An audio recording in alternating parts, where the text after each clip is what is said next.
కల్పనను తీసుకొచ్చి రోహిణి, మనోజ్, మాయను ప్రభావతికి తెలిసేలా చేసిన మీనా, బాలు. ఇంతకు ఏం జరిగింది? అసలు కల్పనను తీసుకొచ్చి రోహిణి, మనోజ్, మాయను ప్రభావతికి తెలిసేలా మీనా, బాలు చేయడమేంటి? అంటే కల్పన మనోజ్కి డబ్బులు మొత్తం ఇచ్చేసిందన్న విషయం బాలు ఎలా తెలుసుకున్నాడు? ఇదంతా కూడా వీడియోలో చూసి తెలుసుకునేద్దాం. గుండె నిండా గుడి గంటలు అప్కమింగ్ ఎపిసోడ్స్లో ఏం జరగబోతుందో ముందుగా తెలుసుకోవాలి అనుకుంటే వీడియోని లైక్ చేసి ఛానల్ని సబ్స్క్రైబ్ చేసుకోండి. గుండె నిండా గుడి గంటలు అప్కమింగ్ ఎపిసోడ్స్లో ఏం జరగబోతుందో ముందుగా తెలుసుకోవాలి అనుకుంటే వీడియోని లైక్ చేసి ఛానల్ని సబ్స్క్రైబ్ చేసుకోండి. మొత్తం మీరు చూసుకున్నట్లయితే బాలు ఆ వీడియో తీసుకొచ్చిన ప్రభావతి మోసం మాత్రం బయటపడదు. మనోజ్ ఏమన్నా బయటపడతాడా అంటే మనోజ్ను కూడా బయట పడనివ్వదు ప్రభావతి. ఎందుకంటే మనోజ్ మీనా నగలు తీసుకువెళ్ళాడన్న విషయం తెలిసిందనుకో, ఆ నగలకు ప్రభావతి కదా ఇవ్వాలి. సో ప్రభావతి బండారం బయటపడితే కోడళ్ల ముందు పరువు పోతుందన్న ఉద్దేశంతో మనోజ్కును కొడుతూనే హింట్ ఇవ్వడంతో ఇంకా మొత్తానికి తప్పించుకున్నారని బాలు ఆలోచనలో పడతాడు. ఎట్టి పరిస్థితుల్లోనూ ఈ నగలు మాయం చేసింది వీళ్ళిద్దరే ఖచ్చితంగా. మీనా నాకు క్లారిటీ వచ్చేసింది అని చెప్పనేసరికి మరి ఏం చేద్దామనుకుంటున్నారు, ఏ రకంగా నిరూపిద్దామనుకుంటున్నారు అని చెప్పను కానీ అదే ఆలోచిస్తున్నా అని చెప్పి ఇంకా బాలు అయితే అంటాడు. మరుసటి రోజు ఉదయాన్నే అందరూ కూడా గుడికైతే వెళ్తారు. అక్కడ ప్రభావతి మనోజుని కొట్టి ఇంకా నిజం బయట పెట్టించాలని ఒక మనిషిని పెడతాడు బాలు. అయితే ఎంత ట్రై చేసినా కానీ ఇద్దరు కూడా గట్టిగానే ఉంటారు. అంటే నిజం బయట పెట్టకూడదు అన్న ఉద్దేశంతో మనోజ్ అయితే బయట పెట్టాలని ప్రయత్నించిన ఎక్కడికక్కడ ప్రభావతి ఉంటూ ఇంకా తనని కంట్రోల్ చేస్తూ ఉంటుంది. బాలు గట్టిగానే ప్లాన్ చేస్తాడు. మనోజ్ నోటి వెంట ఇంకా ప్రభావతి నోటి వెంట నిజం బయట పెట్టాలని. ఎన్ని ప్రయత్నాలు చేసినా మనోజు ఇటు ప్రభావతిల నోటి వెంట నిజాన్ని బయట పెట్టలేకపోతాడు బాలు. అయితే ఇంకా విసికి ఏంటి మీనా వీళ్ళే తీశారని మనకు క్లారిటీగా తెలుస్తుంది, కానీ ఏమీ చేయలేకపోతున్నాము అని చెప్పి ఇంకా బాలు కాస్త అనేసరికి సర్లేండి, నేను ఒక మొక్కుకున్నాను, ఆ మొక్కు గనక మనం తీరిస్తే ఖచ్చితంగా వాళ్ళ నోటెంట నిజం అదే బయటకు వస్తుందండి అని చెప్పనేసరికి నిజంగానా, అలా ఎలా వస్తుంది అని చెప్పనగానే వస్తుందండి అని చెప్పనేసరికి సర్లే అయితే రేపు గుడికి వెళ్ళి మొక్కు తీర్చుకుందామా అని చెప్పనగానే రేపు ఉదయాన్నే గుడికి వెళ్ళి మొక్కు తీర్చుకుందాము, దానికి కావలసిన పువ్వులు అన్నీ కూడా సిద్ధం చేశాను, మిమ్మల్ని రమ్మంటే మీరు ఏమంటారో అనుకున్నాను, ఈ టాపిక్ వచ్చింది కాబట్టి చెప్తున్నాను అని చెప్పనగానే సర్లే అయితే రేపు ఉదయాన్నే టెంపుల్కి వెళ్దామని చెప్పి బాలు కాస్త పడుకుంటాడు. పడుకున్న తర్వాత మరుసటి రోజు ఉదయాన్నే బాలు మీనా ఇద్దరూ కూడా బయలుదేరి గుడికి వెళ్తారు. గుడికి వెళ్ళేసరికి అక్కడికి సుమతిని రమ్మనడంతో సుమతి కూడా వస్తుంది. సుమతి కూడా వచ్చేసరికి హాయ్ అక్క అని చెప్పను కానీ నువ్వేంటి చిన్న పూలగంప ఎక్కడున్నావు?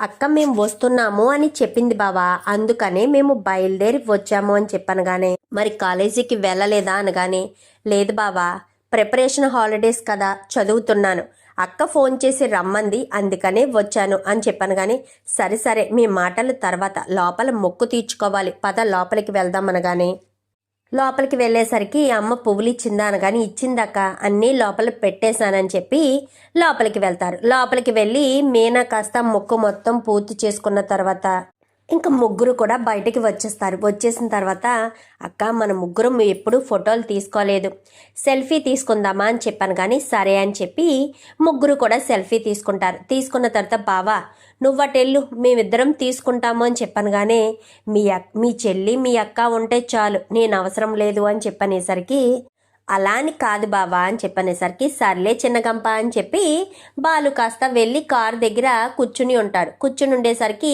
ఇంకా మీనా ఇటు సుమతి ఇద్దరు ఫోటోలు బాగా ఎక్కువ తీసుకుంటారు. అటుండి అటుండి ఇంకా సెల్ఫీలు తీసుకున్న తర్వాత అక్క ఫొటోస్ ఎలా వచ్చాయో చూద్దామని చెప్పి ఫొటోస్ తీసుకుంటారు. బాలు అంతగా ఫొటోస్ తీసుకోడు, ఎందుకంటే బాలుకి అంతగా ఫొటోస్ తీయడం నచ్చదు.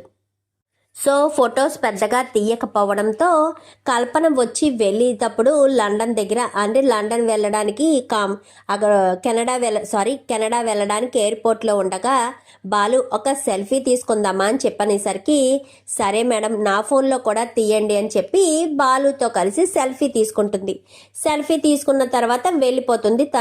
తను వెళ్ళిపోయిన తర్వాత ఇంకా మళ్ళీ వస్తుంది. ఎప్పుడు? ఈ ఫోటో సెల్ఫీ తీసుకోవడానికి మళ్ళీ అంటే వీళ్ళు ఫోటోలు తీసుకోవడానికి 10 డేస్ ముందు ఫోన్ చేసేసరికి ఆ మేడం అని చెప్పాను. కానీ ఏంటి బాలు కొంచెం బిజీగా ఉన్నట్టున్నావు, ఫోన్ ఎన్నిసార్లు చేశాను అనగానే లేదు మేడం చూసుకోలేదు అని చెప్పనేసరికి సరే అని చెప్పి మేడం సెల్ఫీ అనగానే వెళ్ళేటప్పుడు తీసుకున్నాం కదా అనగానే వచ్చేటప్పుడు కూడా తీసుకోవాలి కదా మేడం అని చెప్పనేసరికి సరే అని ఆ ఎయిర్పోర్ట్లోనే తీసుకుంటారు.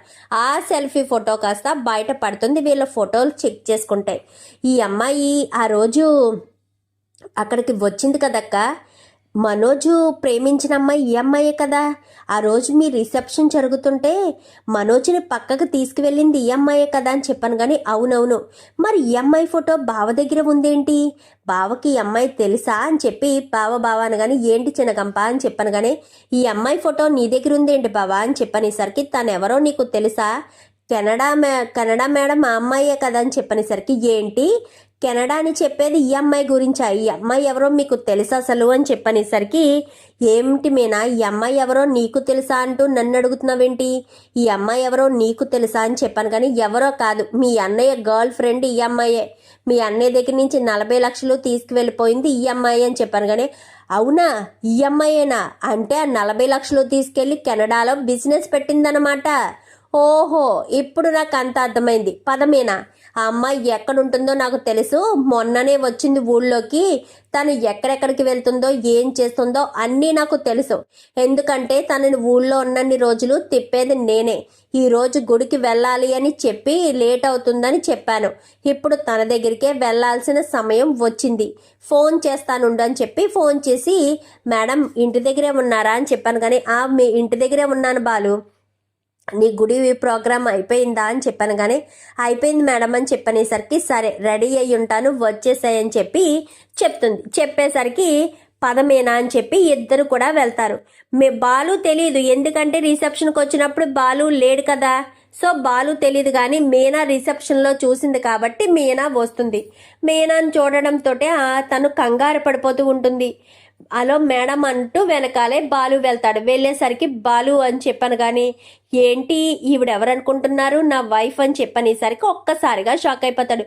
మరి మనోజు అని చెప్పాను. కానీ మా అన్నయ్య దగ్గరే కదా మీరు 40 లక్షలు తీసుకున్నారు అని చెప్పనేసరికి ఒక్కసారిగా షాక్ అవుతుంది. ఏంటి బాలు ఏం మాట్లాడుతున్నావు, మీ అన్నయ్య దగ్గర 40 లక్షలు తీసుకుంటే 45 లక్షలు రిటర్న్ చేశాను కదా, మళ్ళీ 40 లక్షలు తీసుకున్నావా అని నన్ను ప్రశ్నిస్తావేంటి అనగాని ఏంటి ఏమంటున్నారు మేడం, మీరు 40 లక్షలు ఇచ్చేసారనగానే 40 లక్షలు కాదు బాలు 45 లక్షలు నేను అమౌంట్ రిటర్న్ చేశాను అని చెప్పాను. కానీ ఎప్పుడు చేశారు అనగాని నేను ఇంతకు ముందు వచ్చానా, వచ్చినప్పుడు పోలీస్ స్టేషన్ దగ్గర ఒక ల్యాండ్ ప్రోగ్రామ్ ఉందని చెప్పి నీతో సాక్షి సంతకం పెట్టించుకున్నాను గుర్తుందా అని చెప్పాను. కానీ అవునవును, ఆ సాక్షి సంతకం దేనికి అనుకుంటున్నావు, మీ అన్నయ్య వదిన లోపలుంటే వాళ్ళకి డబ్బులు ఇవ్వడం కోసమే సాక్షి సంతకం నీ చేత పెట్టించాను. నువ్వు వాళ్ళ రిలేటివ్ అన్న విషయం నాకు ఇప్పటి వరకు తెలీదు, ఎందుకంటే నిన్ను ఇప్పటి వరకు నేను చూడలేదు కాబట్టి అని చెప్పనేసరికి ఒక్కసారిగా షాక్ అయిపోతుంది. ఇంకా మేనైతే అంటే 45 లక్షలు ఎప్పుడు ఇచ్చారు అని చెప్పాను. కానీ అదే బాలు పోలీస్ స్టేషన్కి వచ్చాడు కదా అనగాని అదే మీనా నీ బండిని పోలీసులు పట్టుకున్నారే అని చెప్పనేసరికి ఆ రోజు డేటు గుర్తు తెచ్చుకుని అంటే ఆ రోజే కదా మీ అన్నయ్య వాళ్ళు డబ్బులు ఇంటికి తీసుకొచ్చారు, రోహిణి వాళ్ళ నాన్న ఇచ్చాడని చెప్పింది అని చెప్పాను. కానీ అదేంటి రోహిణి వాళ్ళ నాన్న ఇవ్వడం ఏంటి, ఆ డబ్బులు ఇచ్చింది నేను, 40 కాదు 45 లక్షలు తీసుకున్నారు. 5 లక్షల రూపాయలు వడ్డీ కూడా తీసుకున్నది రోహిణి చాలా తెలివైంది. మనోజ్నైతే ఏదో రకంగా బురిడి కొట్టించవచ్చు అనుకున్నాను. కానీ రోహిణిని బురిడి కొట్టించడం చాలా కష్టం.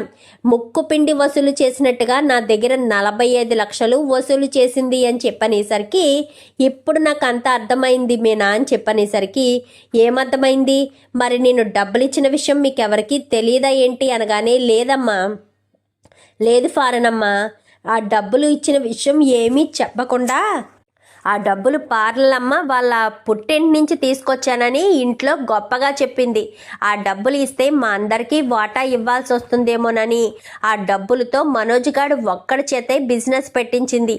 ఇప్పుడు వాళ్ళ ఇద్దరు నిజ స్వరూపాలు బయట పడాలి అంటే నువ్వు మా ఇంటికి రావాలు అని చెప్పనేసరికి, ఎందుకు బాలు, ఎందుకు మీ ఇంటికి రావడం అని చెప్పాను. కానీ మరి మీరు డబ్బులు ఇచ్చిన విషయం మాకెవరికీ తెలియదు కదా, ఇప్పుడు ఈరోజు మేము అడిగినట్టే రేపు అన్న రోజున ఇంకొకరు అడుగుతారు. మా అమ్మ కూడా నిన్ను చూసింది కదా, నువ్వెక్కడైనా కనిపించినప్పుడు అడిగినా అక్కడ పరువు తీసినా తీసేస్తుంది. అదే నువ్వు వచ్చి ఇంటికి వచ్చి చెప్పావే అనుకో, ఇంకా నువ్వు ఎక్కడ కనిపించినా ఎవరూ నిన్ను ప్రశ్నించరు, అడగరు అని చెప్పాను. కానీ అయినా రోహిణి మనోజుల నిజ స్వరూపాలు అందరికీ తెలియచేయడానికైనా వస్తాను బాలు, ఎందుకంటే నన్ను చాలా ఇబ్బంది పెట్టింది రోహిణిని మాత్రం ఎట్టి పరిస్థితుల్లోనూ వదిలిపెట్టను అని చెప్పి ఇంకా వెంటనే కల్పన కాస్త బాలు మీనా వాళ్ళతో బయలుదేరి వచ్చేసేసరికి బాలు మీనా వాళ్ళు లోపలికి వస్తారు. కల్పనని బయటే కూర్చోమని చెప్తారు.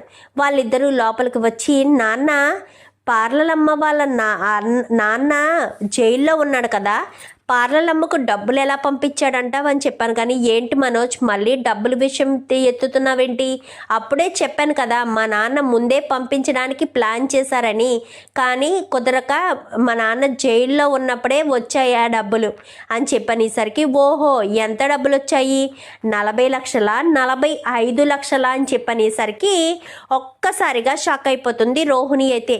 అదేంటి బాలు 45 లక్షలు అంటున్నాడు, ఏంటి బాలు 45 లక్షలు అంటున్నావు, మా నాన్న దగ్గర నుంచి వచ్చింది 25 లక్షలే కదా, మిగిలిన 15 లక్షలు త్వరలోనే వస్తాయి అని చెప్పాను కదా అని చెప్పనేసరికి, ఓహో 15 లక్షలు త్వరలోనే వస్తాయా, 45 లక్షల్లో 25 లక్షలు పోతే ఉండాల్సింది 20 లక్షలు కదా, మరి 15 లక్షలు అంటావేంటి పార్లలమ్మ అని చెప్పాను. కానీ అయినా వాళ్ళ డబ్బులు నీకెందుకురా, నీకేం సంబంధం ఉంది అనగానే, నాకే సంబంధం ఉంది, ఎందుకంటే ఆ డబ్బులు పార్లలమ్మ వాళ్ళ నాన్న పంపించిన డబ్బులు కాదు, మా నాన్న జీవితాంతం కష్టపడి సంపాదించిన డబ్బులవి అని చెప్పనేసరికి, ఏంటన్నయ్య ఏం మాట్లాడుతున్నావు, పార్లలమ్మ రోహిణి వదిన వాళ్ళ నాన్న కదా ఇచ్చిన డబ్బులు కదా అవి, ఆ డబ్బులతోటే కదా మనోజ్ చేత బిజినెస్ పెట్టించారు అని చెప్పాను. కానీ అని మనకు చెప్పారా, నిజానికి ఆ డబ్బులు పార్లమ్మ నాన్న పంపించిన డబ్బులు కాదురా,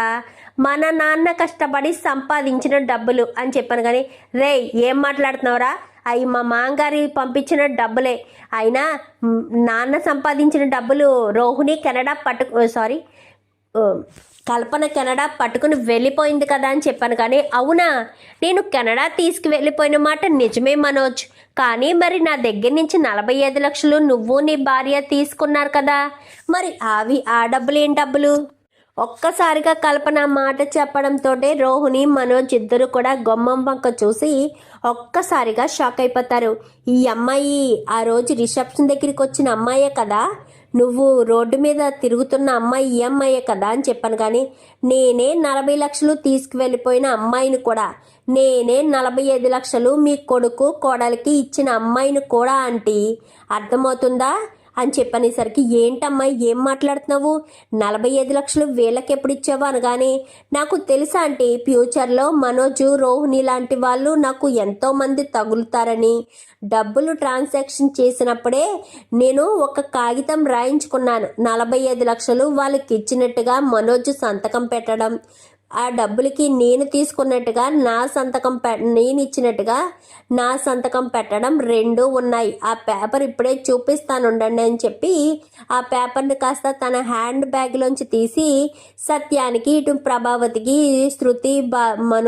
శృతి రవికి అందరికీ కూడా చూపించేసరికి, అవునమ్మా ఇందులో 45 లక్షలు వీళ్ళు తీసుకున్నట్టు సంతకం పెట్టారు, పైగా సాక్షి సంతకం బాలు అన్నయ్య పెట్టాడేంటి అనగానే, నాకేం తెలుసుకురా సాక్షి సంతకం నేనే పెడుతున్నానని, అప్పటికి ఈ కల్పన మేడం కెనడా మేడం అని తెలుసు తప్ప ఈ మేడమే మనోజ్ దగ్గర నుంచి డబ్బులు తీసుకున్నదని మనోజ్ వాళ్ళకి తిరిగి ఇచ్చేసిందన్న విషయం నాకు తెలీదు. నాకు తెలియక నేనేదో మామూలుగా ఇల్లు రిజిస్ట్రేషన్ కోసం సాక్షి సంతకం పెట్టమంటే నిజమే కదా అని సాక్షి సంతకం పెట్టాను.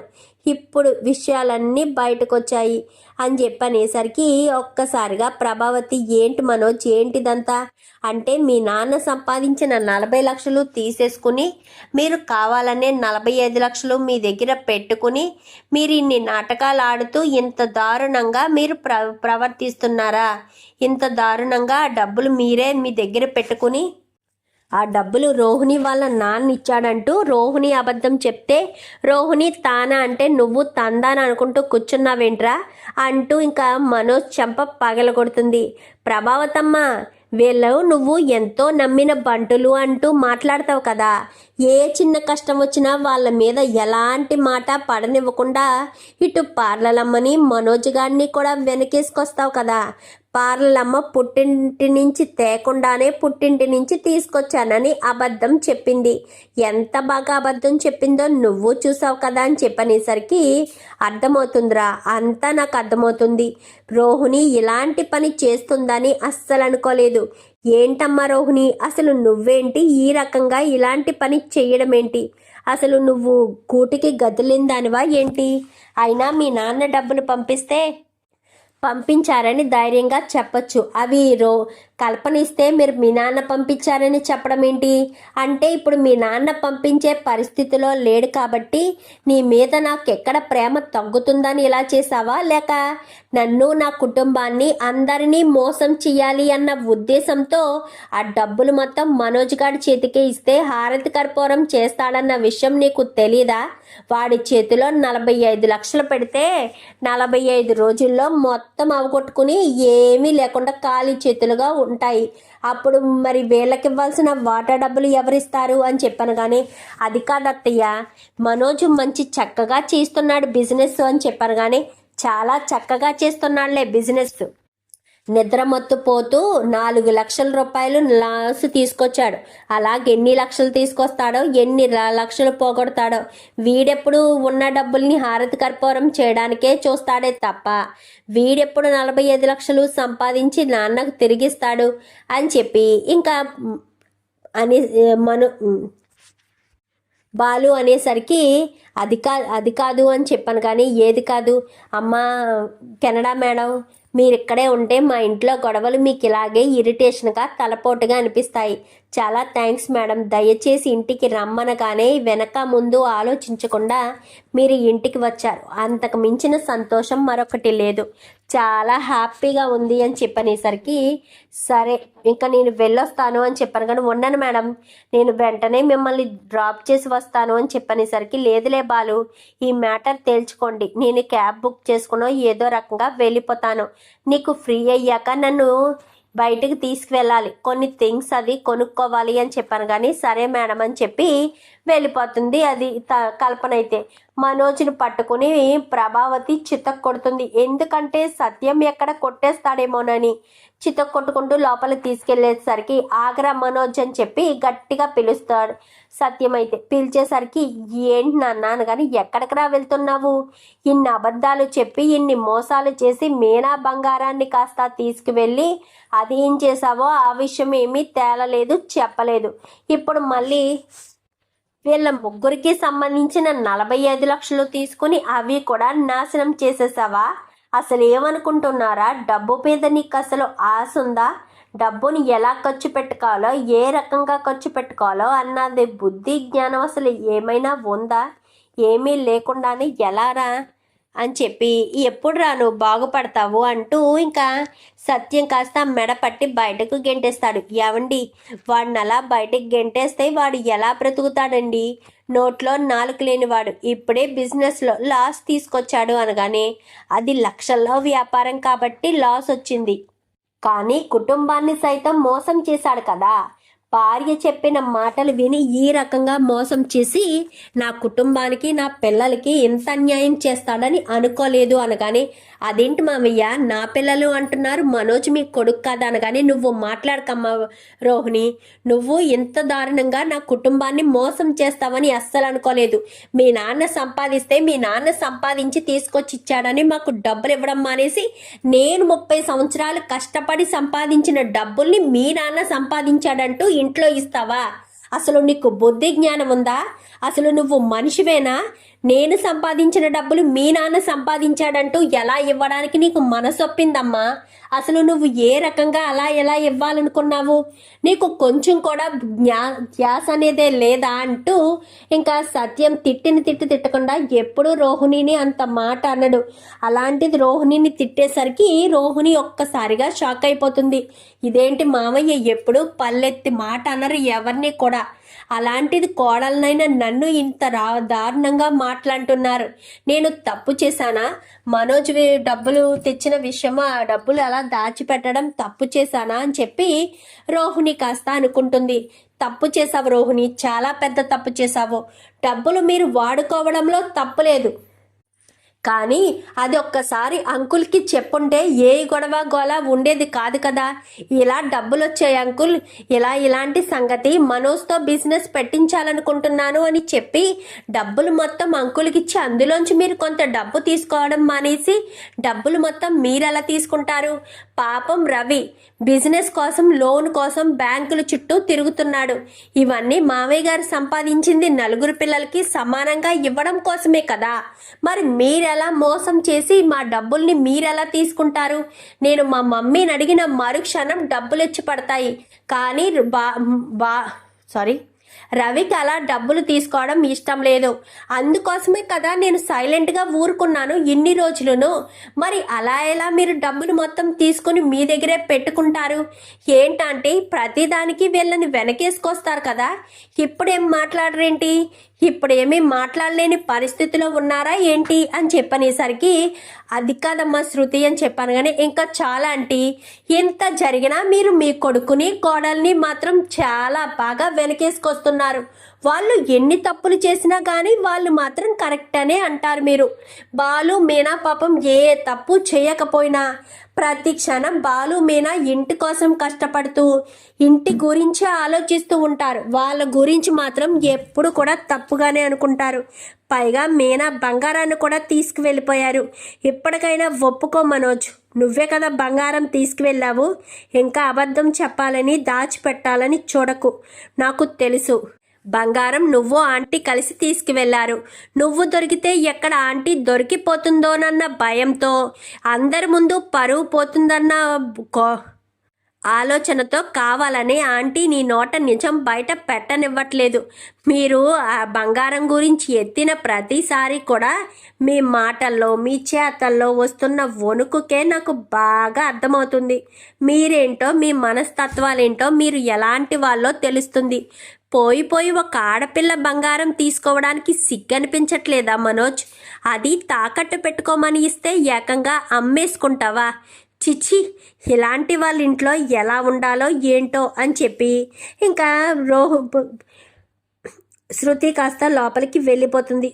శృతి అనుకుంటూ అక్కడి నుంచి కాస్త రవి కూడా వెళ్ళిపోతాడు. వెళ్ళిపోయేసరికి ఇంకా మీనా అందరూ కూడా అక్కడి నుంచి వెళ్ళిపోవడంతో చిరాకు వస్తుంది సత్యానికైతే. ఇంకా నాతో మాట్లాడకండి, మీనా బాలు మీరు తప్ప మనోజ్ రోహిణి ఇటు ప్రభావతి ముగ్గురు కూడా నాతో మాట్లాడొద్దు. ఇంట్లో ఉండాలనుకుంటే ఉండండి, లేదా ఇంట్లోంచి వెళ్ళిపోండి. ఉమ్మడి కుటుంబంలో ఉండాలని కోరుకున్న నేను ఇలాంటి కుటుంబంతో కలిసి ఉండడానికి నా మీద నాకే చిరాకు అనిపిస్తుంది. చిచి, ఇదేమిల్లురా బాబు, ఎంత దారుణమైన మనుషులు, ఎంత స్వార్థపరులైన మనుషులు ఉంటారని కలలో కూడా అనుకోలేదు అని చెప్పి చాలా కోపంగా అక్కడి నుంచి సత్యం కాస్త వెళ్ళిపోతాడు. ఇంకా రోహిణి మనోజ్ అయితే ఏం చేయాలో అర్థం కాక ఇలా అడ్డంగా దొరికిపోయామని అనుకుంటారు. ఇంకా ప్రభావతి అయితే మీరు చేసిన పనికి అందరూ కలిసి నన్ను మాటలు అంటున్నారు. చిచి, మిమ్మల్ని ఎప్పుడు వెనకేసుకు రాకూడదు అని చెప్పి ప్రభావతి కూడా వాళ్ళ మీద చీకొట్టి అక్కడి నుంచి వెళ్ళిపోతుంది. చూద్దాం మరి రాబోయే ఎపిసోడ్స్లో ఏం జరుగుతుందో. వీడియో నచ్చితే లైక్ చేసి ఛానల్ని సబ్స్క్రైబ్ చేసుకోండి. పక్కనే ఉన్న బెల్ సింబల్లో ఆల్ పై క్లిక్ చేయండి. ఎలా చేయడం వల్ల మేం పెట్టే ప్రతి వీడియో నోటిఫికేషన్ రూపంలో ముందుగా చూడగలుగుతారు. Thank you for watching.